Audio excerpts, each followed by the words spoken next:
Alright guys, welcome back to the channel, it's Meta here, and today we have another meta analysis, another meta report of the most recent, largest Ursa Days Pokemon TCG Pocket Tournament of this past weekend. About 1,800 players participated in this tournament, and the results were actually really surprising. I think there's some really interesting developments with the metagame. I'm really excited, so let's get in, let's talk about it. And let's see exactly what happened at this massive online tournament. If you don't know, we're looking at play.limitless.com right now. It's where all of the online Pokemon TCG Pocket Tournaments are held. It's a great way to look at all of the data. Link will be down in the description below. And if you don't know what this tournament is, it's the Ursa Days Pocket Weekly. Every week, it's sort of the largest Pokemon Pocket Tournament. This week, there were 1,800 players, like I said, and it's a great way to kind of get a large sample size look at the metagame in this place, in this moment of time, being, I think the third or fourth week fourth week of Mythical Island of this format. So really, really cool. As we see here, this is the overall standings of the tournament. And yes, as we see this week, Pikachu and Z-Striker did take home the win. In fact, we actually had 3 Pikachu and Z-Striker players in top 8, which is really, really cool. We see that what goes Pikachu, Z-Striker. We had a couple of Mewtwo's. One Mewtwo did get second place. Had overall a very similar record with 13 wins, but unfortunately did lose to the Pikachu in the finals, basically. But they both ended up with 13 wins. And then we have one Charizard here in 4th place. Another Mewtwo in 6th place, and then we had one Aerodactyl and Primeape deck. This was our fighting type representative for the week, and then we did have one Gyarados and Greninja. So what's interesting here, and we'll take a look at the deck lists, and then we'll kind of go into kind of how Top Cut looked, but this was the winning Pikachu deck list. Now, Pikachu and Z-Striker has been by far the most successful, but also the most played, the most popular way to play Pikachu EX, and the deck lists really swap around a lot. I think there's a lot of different ways to play Pikachu. Last week, the highest placing Pikachu deck was actually a combination of Raichu and Z-Striker. It was kind of the best of both worlds in a sense, but this is a very typical Pikachu EX deck. Pikachu decks love to play a lot of electric type Pokemon. Pikachu is going to be the main bread and butter of the deck. It's one of the best cards in the game still. Being able to do 90 damage from your second turn, basically almost all the time, is just certainly really good. 2 energies, 90 damage. We need electric Pokemon on our bench, however, which is why we're running plenty of electric Pokemon. We have a 2-2 Blitzel Z-Striker line. Thunder Spear with Z-Striker, of course, it's really good to snipe those Magikarp on our bench, but also finish some KOs that Pikachu EX might not be able to finish. And then we also kind of fill in the rest of these Pokemon in the deck with Zapdos EX, Dedenne, and Electabuzz. It's actually interesting to see Electabuzz. Typically, this is played in the Raichu version because it works with Lieutenant Surge. But basically, 2 energies, 40 damage to any one of your opponent's Pokemon that can be the active or the bench is still really, really good. It's a basic Pokemon, so kind of a backup option to Z-Striker. It also does at least 1 more damage. Every Pokemon in this deck, really, besides Zapdos, has a low energy attack cost, which means that we're actually really fast-paced, really aggressive. It just is a really great way to play Pikachu in this format. As we see, we do have one Giovanni. This is going to be good in various different scenarios. Giovanni adds 10 damage to Pikachu's attack. That's 100. That allows us to KO a Druddigon in the active spot, put some really good pressure on those Gyarados decks as well. And we'll see that Gyarados really had an interesting performance in this week's tournament. If we go back, like I said, there was only one Gyarados in top 8, but if we look basically at the entire top 32, if we go all the way down here, we don't see any other Gyarados players until the 43rd place. Now, this tournament was so big that the top cut had 32 players in it. In fact, what we can do here is we can go to the metagame real quick, and we'll take a look at this overall metagame, but let's take a look at playing to win. So this is going to be all of the decks that were in the top cut. So the top 32 decks that made it into that final bracket of this tournament, these were the decks. In fact, Pikachu was actually the most well-represented and, in fact, the most successful deck in top cut with a 66% win rate, going 12-6, but 7 people playing Pikachu and Z-Striker made it in. We even had 1 Pikachu and Raichu, so 8 total Pikachu players making it into top 32 is pretty significant. We had 6 Mewtwo and Gardevoirs. This was tied with Gyarados basically as the most played deck in the tournament. And then we had a couple of fighting Primeape Aerodactyl decks. In fact, we had 4 here. This is with Primeape, and then we had 1 with Farfetch'd, and then we had 1 here which didn't play Aerodactyl, or we'll see, but it was Greninja with Farfetch'd, so another kind of aggro fighting package deck. So in total, 6 aggro fighting decks, 3 Celebi and Exeggutors, 1 Celebi and Superior. I actually put Celebi with Exeggutor into the S tier from last week. I thought that it would actually do extremely well in this upcoming format. It ended up doing pretty fine. 4 Celebis in top 32, and then we had 5 total Charizard decks here. It's split up at 5 total. 2 Gyarados, and then we even had an Articuno and Greninja make it in as well. So a very kind of evenly distributed top cut here, but I thought it was very interesting that Gyarados EX only had 2 representatives here in top cut. One of them did make top 4, or top 8 rather, but either way, And there's a lot to kind of pull from this, right? So last week, for some context, if you haven't, or if you're new to the channel, we do meta reports every week. We cover this tournament and how things are developing in the Pokemon TCG Pocket every week. So, you should subscribe and stay tuned. But last week in our meta report, we saw that Gyarados won the 2,000 player Ursa Days tournament last weekend. And that wasn't really necessarily a surprise. I think most people realized that Gyarados was probably the strongest deck in the format, inherently just incredibly powerful, but it did have some really specific hard counters. And the meta has certainly been shifting as the last couple weeks have gone on to counter Gyarados. Decks like Pikachu and Z-Striker are not only really good, just consistent quality decks, but they have really good matchups against Gyarados. So it made sense that, again, if we look at the metagame for the overall tournament, that Gyarados here jumped up in play pretty considerably to almost 300 players, basically tied with Mewtwo and Gardevoir EX. So after that Gyarados win, it made sense that more people would be playing Gyarados, but that doesn't necessarily mean that Gyarados is going to do better, right? Oftentimes when a deck performs really well in a tournament, in the next week's tournament, a lot of people are playing more counterplay to the deck that won, assuming that a lot of people will also kind of hop on that bandwagon and play that deck, which is kind of what happened here. As we see, Mewtwo, it always sort of floats as the most played deck. I do think it's kind of, it didn't win this week, it did get second place, but overall, I do think Mewtwo is probably the best deck in the game. There's just not a lot of decks that hard counter it, and it has a good matchup spread really across the board. But yeah, so the increase in people playing Gyarados and Greninja led to really increased success here, as we see for the counter Gyarados decks, namely Pikachu and Z-Striker, which among all of the other top most played decks in the tournament, had the best win rate here at 54.46%. We're hopping around a little bit. We're going crazy here, but let's take a look at the matchup spreads and sort of the averages here for Pikachu and Z-Striker. So as we see, actually the most common matchup was against Gyarados and Greninja, which had an 81% win rate against Gyarados. So as we see right now, what's been proven is that Pikachu and Z-Striker not only is just at a quality deck, as we saw it beat Mewtwo in the finals, but has really the best matchup against Gyarados at 80%. That is very significant, almost kind of an auto-win guaranteed matchup there for Pikachu and Z-Striker. So a big reason why it did well in this tournament is because it played so many Gyarados decks. It played against so many people playing Gyarados that it really opened the way for Pikachu and Z-Striker. Now, what I actually thought was interesting, and if we go ahead and we take a look at sort of the standings here, and we go to playing to win, and this was just the players in Top Cut. What was interesting to me was that, yes, a lot of Pikachu players made it into Top Cut. That was, again, to be kind of assumed, right? I mean, look at all of these Pikachu players. There's one here, two Z-Strikers here, one here, one more up here, and then three here at the top. So we would definitely expect, again, based off of how the meta was changing, that a lot of Pikachu decks would make it into Top Cut. But what I think was really interesting was how well those Pikachu decks did, because, again, the absence of Gyarados in Top Cut typically, in my opinion, would have made, obviously, it was obvious that a lot of Pikachus were going to make it into top 32, but how well they did probably would have seen a pretty significant decline, at least in, in this tournament, since a lot of the other decks in this bracket weren't Gyarados decks, right? So Pikachu was a very good choice to make it into Top Cut, but wouldn't necessarily, I guess, assume that it would be doing extremely well amongst the top 32 decks. But we didn't see that. We saw Pikachu Z-Striker really push through. I mean, three of them were in top 8, which is pretty significant. 2 of them were in top 4. So against things like Mewtwo EX, against aggro fighting, against Celebi, and against Mewtwo, Pikachu actually did pretty well all across the board against really all of the other top decks in the format, which I thought was definitely really interesting. So Pikachu and Z-Striker is kind of the story here of this particular tournament. Again, let's go ahead and let's take a look at its matchup spreads here. So out of the, over 1,000 matches here, 182 players, this was kind of the matchup spread, so a very significant win rate against Gyarados. We knew that was going to be the case. And actually a losing win rate overall, 82 and 91 against Mewtwo and Gardevoir. So I do think that Mewtwo and Gardevoir has overall the upside of that particular that matchup, but 47% is not bad. I mean, you've got to think you're only, 3 points under 500. So, I mean, that matchup isn't bad for Pikachu. You can certainly win at any point in time, as we saw in Top Cut. So it's interesting to note. I think that right now, Pikachu and Z-Striker is proving not only to be a great counter meta pick, but overall just one of the strongest decks in the format. We do struggle against Celebi, and this is something that I thought was surprising, or at least I was surprised by the results of this week's tournament. I thought that Celebi would be on the rise due to the increase of people playing Pikachu and fighting decks, as well as Gyarados and just a lot of things in general. I thought that Exeggutor would be extremely well positioned. Pikachu doesn't have a great matchup against Celebi, but I think a lot of people just chose maybe not to play Celebi this week, or at least as many people. So Pikachu, a very even matchup spread across the board. It does struggle a little bit with the aggro fighting decks, but those have kind of declined in play for other people favoring to play Pikachu Z-Striker over those Aerodactyl, Primeape, and just aggressive fighting type decks in general. And if we go ahead, let's go back to the overall metagame, because I think this is something interesting to take a look at. So about 128 people playing Charizard overall. Very small amount of people playing Arcanine. So again, this was something I would be surprised at a little bit when it didn't even scratch the top 10 of the most played decks.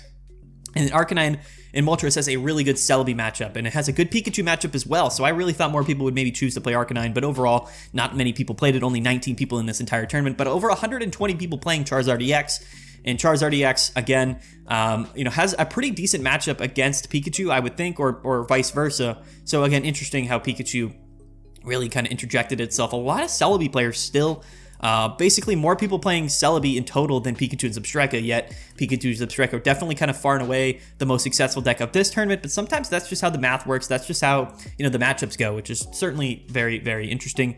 And Charizard overall had a pretty 50-50 win rate. That's pretty common. We see that from Charizard decks. If you average these two out, we're pretty close to 550%. Same with Celebi. Again, it's pretty, certain here that playing Exeggutor and Celebi is the best way to do it. We see just, the deck, Celebi wins more when Exeggutor is a larger focus, when you're running more Exeggutors in your Celebi deck, as we see here.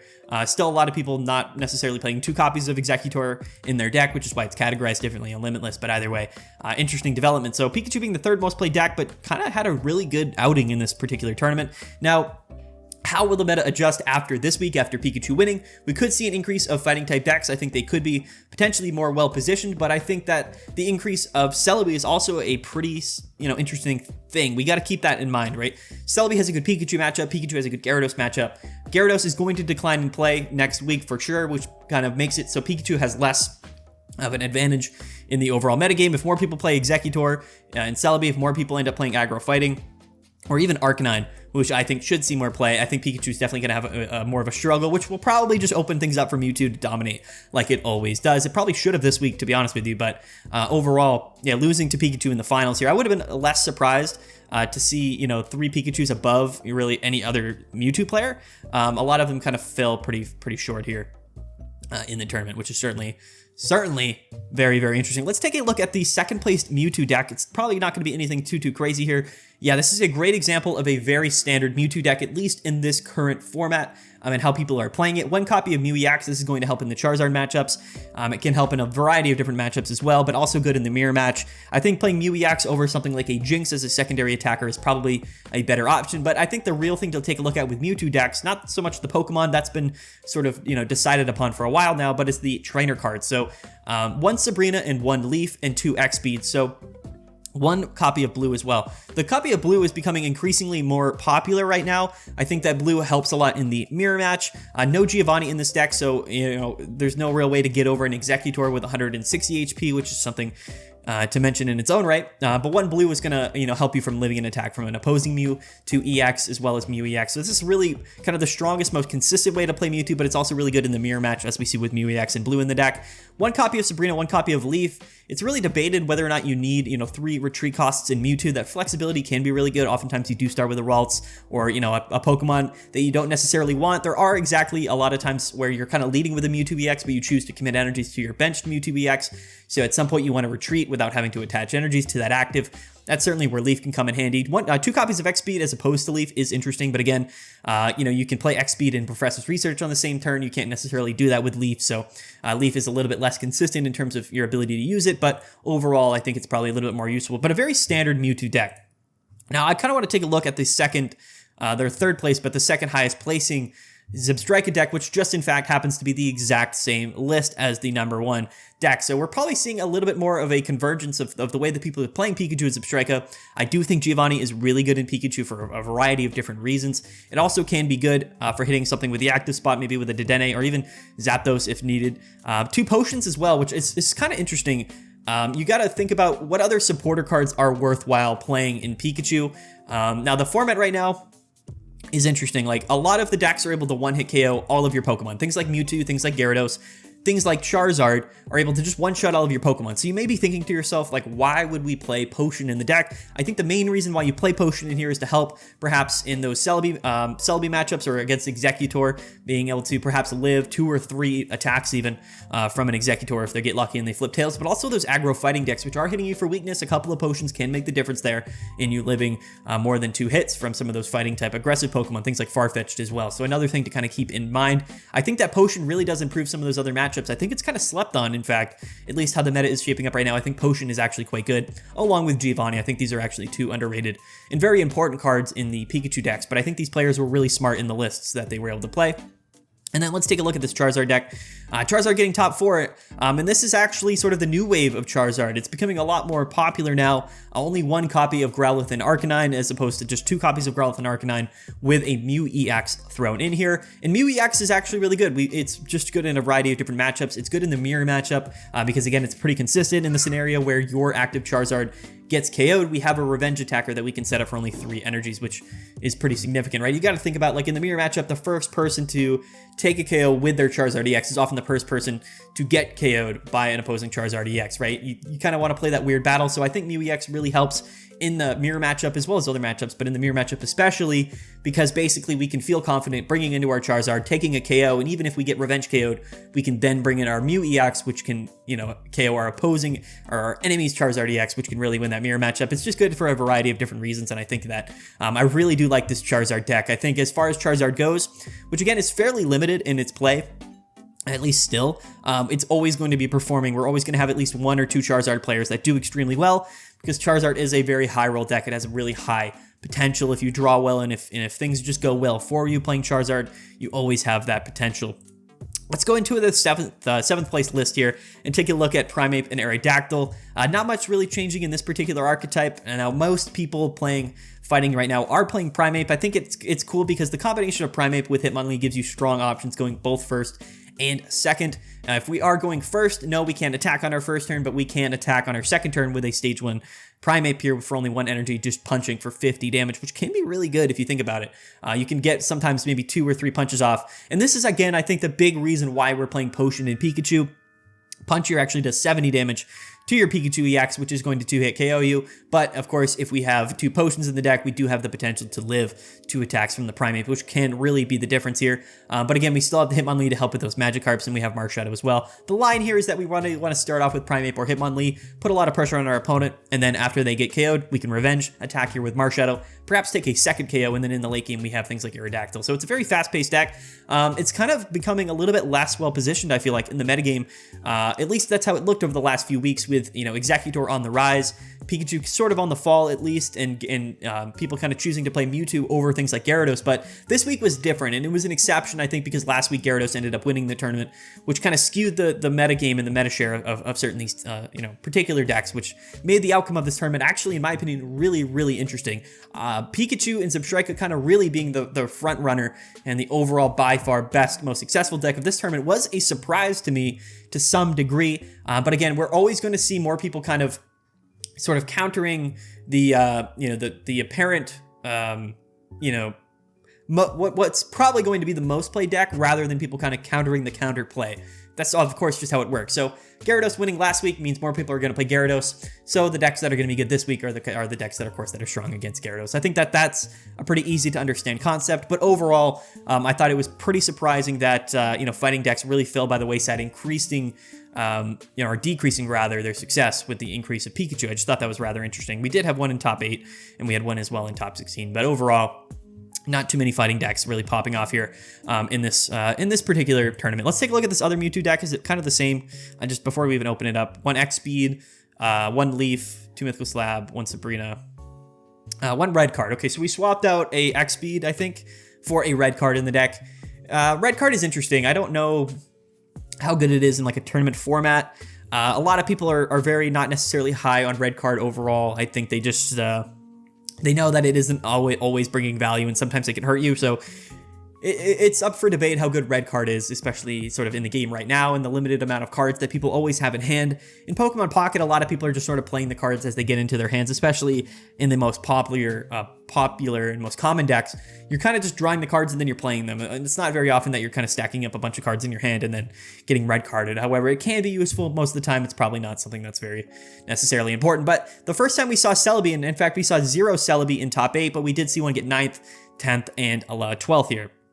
But let's take a look at a Celebi deck, the highest performing Celebi deck in the tournament this week. And this is what I really think is probably the most popular, or I guess probably just in general, the best way to play Celebi. A lot of people are choosing not to just play the Exeggutor focused Mew EX and Celebi kind of consistency tempo grass deck. they're really choosing to play this sort of hybrid with both Jungle Totem and Exeggutor. It's a lot of Pokemon in the list, but again, if you draw all the cards you need to, similar to Charizard, it's very, very strong. We can lead off with Exeggutor, take an early KO or two, and stall for a very long time with Erica's and give us time to both set up our Jungle Totem while attaching a bunch of energies to our Celebi. And basically, that's kind of the bread and butter of the deck. If you can take one KO with Exeggutor while getting Jungle Totem and Celebi set up, there's not a lot of decks in the game that really can handle you, except, you know, there are decks that sort of outpace you, and that's always the case, right? Consistency is always a factor, but that is definitely, I think, the best way to play Celebi right now. And even this other deck here that got 10th place rather than 9th, we see that it's very similar. Instead of just 2 copies of Execute and Exeggutor, it's just 1 copy of Execute and Exeggutor. And then here we're able to play something like a Potion or an extra X Speed or Sabrina in the list. So it opens up the room a little bit, but again, I think the main strategy is very dependent on having an Exeggutor in the early game, which is why, again, if we go back to the metagame here, we see that Exeggutor, this version of Celebi, running 2 copies of Exeggutor, did on average pretty significantly better than the decks that weren't, and I think that's just because Exeggutor is such a popular deck in the format right now.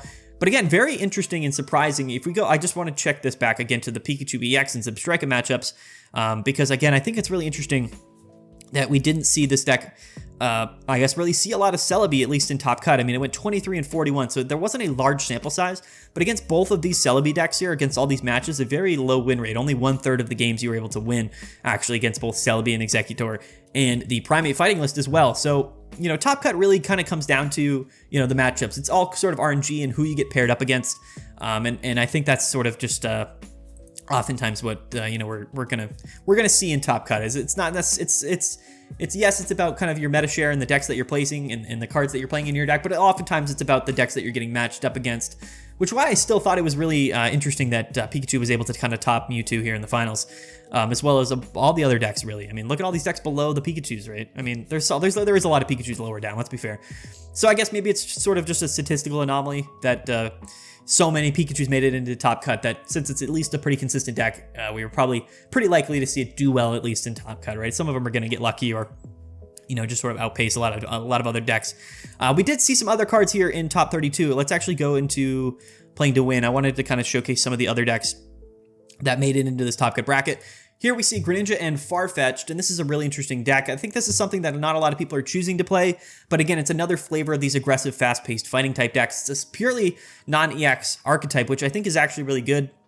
It doesn't play Aerodactyl, but we are playing, instead of sort of the Primate or Aerodactyl package, we're playing just Froakie, Frogadier, and Greninja. So again, the strategy is very much the same. We have strong starting options in Hitmonlee and Farfetch'd to start attacking on our first turn, no matter what, and then we can go ahead and go into our Marshadow while kind of finishing KOs or doing additional chip damage into the mid to late game with Greninja. This deck doesn't really have any like super strong ace scenarios. However, like technically what we can just do is chain Marshadows if need be, right? We can start off with Hitmonlee and Farfetch'd and just, you know, go into Marshadow and then into Marshadow again, because Marshadow can revenge another Marshadow. So it is fairly strong. There's quite a bit of damage to be had here just for a very minimal attack cost. I would say that we're probably not running fighting energies or water energy in this deck. Rather, maybe we are. You could, because Farfetch'd exists. I just don't necessarily know if it's worth it to run dual energies and run water energy in this deck just so that we could potentially attack with Mist Slash on Greninja. Most of the time, we're really just playing Greninja for that Water Shuriken. Now, Marshadow does have a colorless energy, and so does Farfetch'd in their attack costs, so, you know, that could be the case, but I think the downside of potentially not being able to attack with Hitmonlee on turn 1 by starting with a water energy in your energy zone is probably a big enough downside for me to say that we should be running only fighting type energies in this deck. But again, it can be really strong. Like it's just another kind of way to play these aggressive, fast-paced fighting type decks. Aerodactyl can be strong in the mid to late game to finish matches, but in place of that, we can play Greninja, and it's a little bit more of a high roller strategy. But if you get Greninja out early, it can be exceptionally strong. And we did see Articuno make top 32 as well.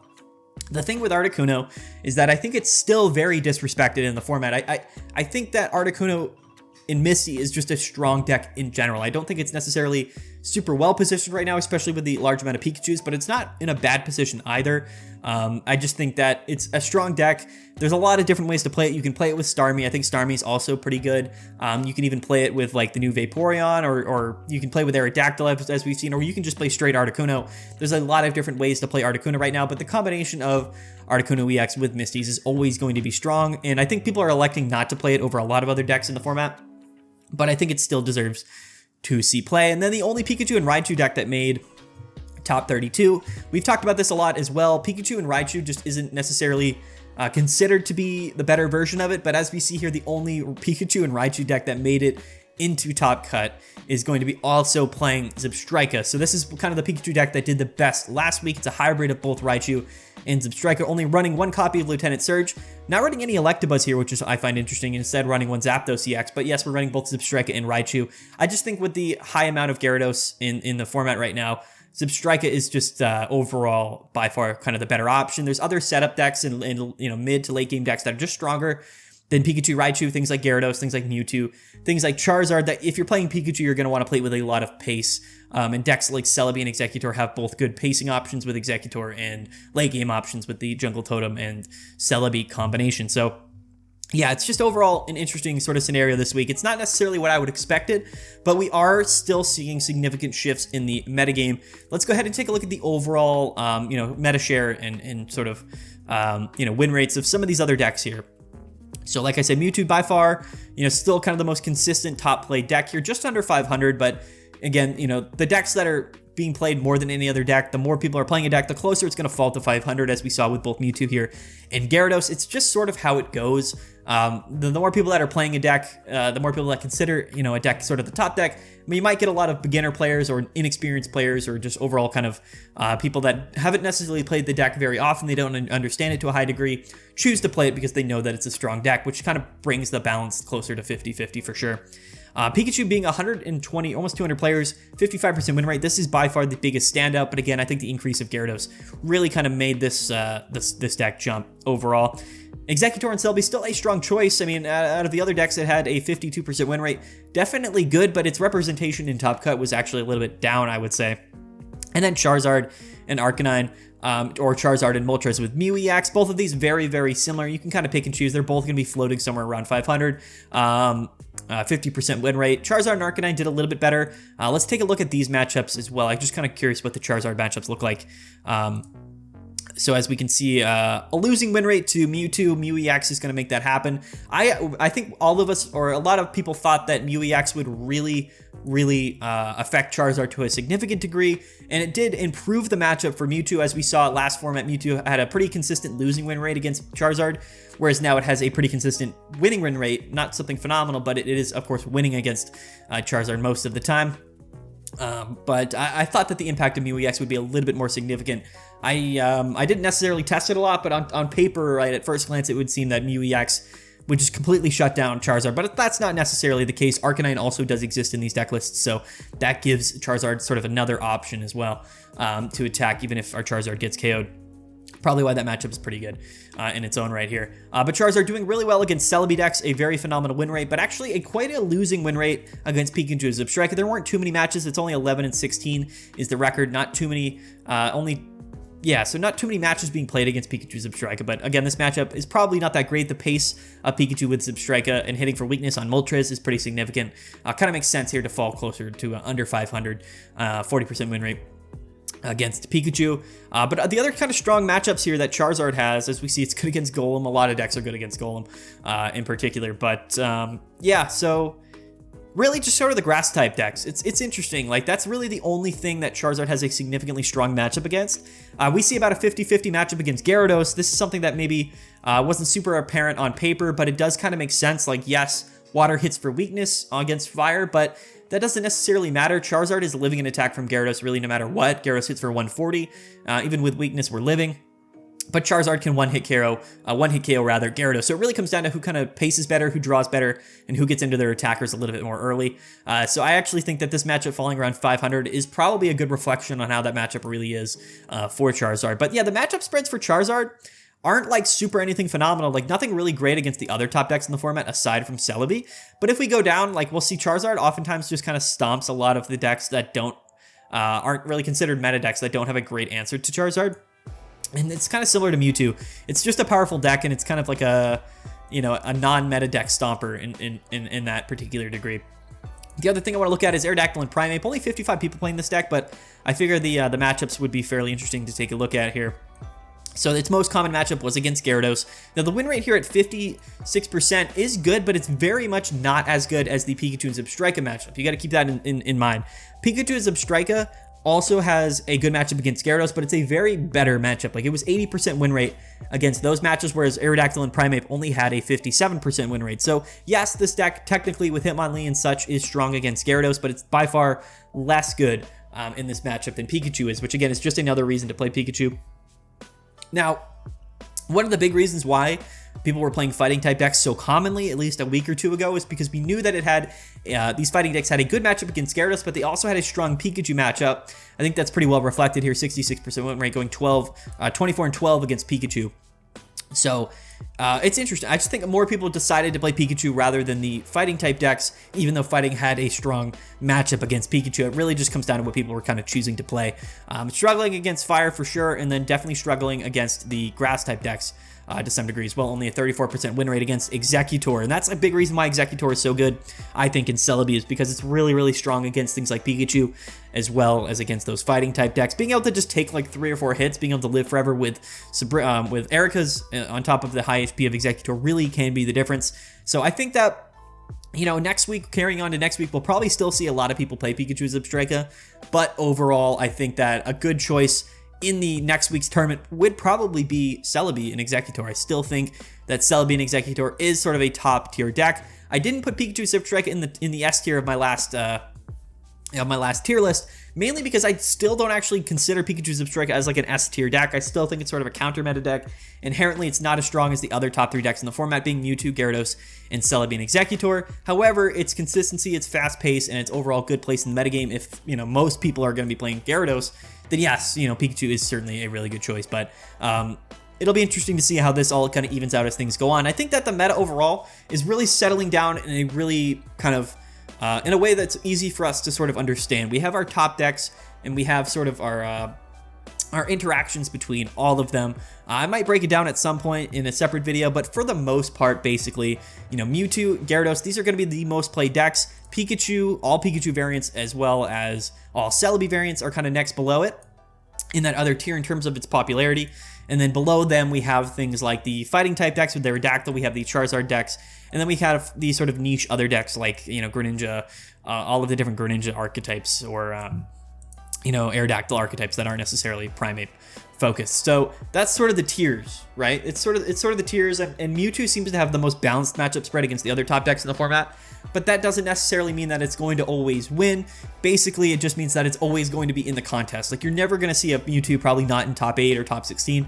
It's always going to be well represented, not because so many people are playing Mewtwo, but because it has such a consistent, strong strategy, and it doesn't necessarily get countered heavily by anything in the format right now, and it really has answers to everything. So I'm not surprised that we saw it get second place in this tournament, and probably going to get top 4 in most tournaments as things go on. So Mewtwo has either gotten first or second place, I think, or top 4 at least, like basically in every top big tournament of this Mythical Island format, and I think that's really what we have to look at here. We can't always take a look at the first placing for these tournaments. We have to take a look at sort of like top 4 and top 8, and what decks we see sort of in those placements for sure. So that's sort of how things are floating in terms of you know, the meta play and the decks that people are playing. It's going to shift, right? The quantities of people are playing the decks is going to change as things goes on based off of, you know, again, what happens in last week's tournament. Pikachu winning this week's tournament means more people will play Pikachu next week, which means that the decks that are strong against Pikachu will do better. That's just how things work, and that's how the metagame shifts. So if you're looking to compete in next week's tournament, I would suggest probably maybe even playing Aerodactyl and Primeape, but also I would probably think that Mewtwo is going to remain a very strong choice. So this probably still would be the best choice to play, but I think also Exeggutor and Celebi is probably going to stand out a little bit more next week as well in the overall placements. But yeah, that's what we're going to do. We're going to wrap it up here. I'm going to actually save, I think, the non-meta decks, or sort of the surprise off-meta successes of this week or of this tournament, for a separate video. That's what we did last week. We kind of we did like an off-meta report where we took a look at all of the decks that did well that weren't necessarily like top-tier decks or meta decks, and we kind of put that into a separate video. So that's kind of what I'm going to do this week. It's Monday, so we did Meta Monday, and of course we're going to talk about the top of the metagame, which is what we're doing and what we have done in this video. Tomorrow is Tuesday, which I like to do tier lists on Tuesday. Now, I don't think I'll do another meta tier list. I'll probably just do some sort of a different tier list. Maybe I will rank sort of the best EX Pokemon, or maybe ranking all of the best cards from Mythical Island, like a retrospective tier list, now that we've kind of seen things settle down. So we'll do a tier list tomorrow, but it's going to be not like a meta deck tier list. We'll probably, take a break from doing meta tier lists for now. I think things haven't necessarily changed as much for us to do that. So stay tuned. Tuesday we'll do the tier list, and then I think Wednesday is probably when we'll do maybe our off meta report, where we'll take a look at some of the surprise decks of this week. Now there's other tournaments that go on, other large tournaments other than the Ursa Days weekly tournament. Now this has the most players. This has somewhere anywhere from 1,500 to 2,000 players. But there are other tournaments throughout the week that have maybe 300, 400, or 500 players, and those are all pretty valuable to take a look at. I think that the other two tournaments, largest tournaments of the weekend, Gyarados won both of those tournaments, so that's something to keep in mind. This isn't sort of the end all be all, but I think it's the largest sample size, so it's the most interesting thing for us to take a look at when we do our meta report analysis. And I also don't want to be talking for too long. These videos are always like 40 to 50 minutes long. So we're going to try to cut it short a little bit, and we'll save some of those non-meta decks here. Maybe if we go down, we can kind of tease something here. Like this Tentacruel and Hypno deck that went 8-2, like we'll cover that in the other video. Maybe the Starmie Gyarados deck. Decks like this that aren't, we even have a Jolteon Z-Striker deck going 7-3. So this is, a Machamp as well at 7-3. So stay tuned, and probably Wednesday's video, Wigglytuff and Exeggutor. Wow, so this will be really fun. I can't wait to kind of look at the off-meta reporting decks and to see a little bit more about, maybe the non-high tier meta stuff, but it'll be interesting to see. So we'll cover that on Wednesday, I think. Tomorrow we'll do sort of another general tier list, and I think it'll be fun. But yeah, let's wrap up this video, guys. Thank you so much for watching. I have been Maddie. This has been another Meta Monday, or meta analysis video. Don't forget to like the video and subscribe. We do these every week. We make basically daily videos of Pokemon Pocket. The new set comes out at the end of the month, so until then we're kind of a little bit waiting around, right? We're kind of trying to fill the space here until sort of the new cards come out, which is going to be really exciting. But yeah, we post videos almost daily here on the channel, so if you're new to the channel, don't forget to like and subscribe. If you've been a returning viewer, or if you're a subscriber, I really appreciate it. Stay tuned, we have a lot of stuff coming, and yeah, we'll catch you guys later. Peace out. Have a good one. We'll see you next time.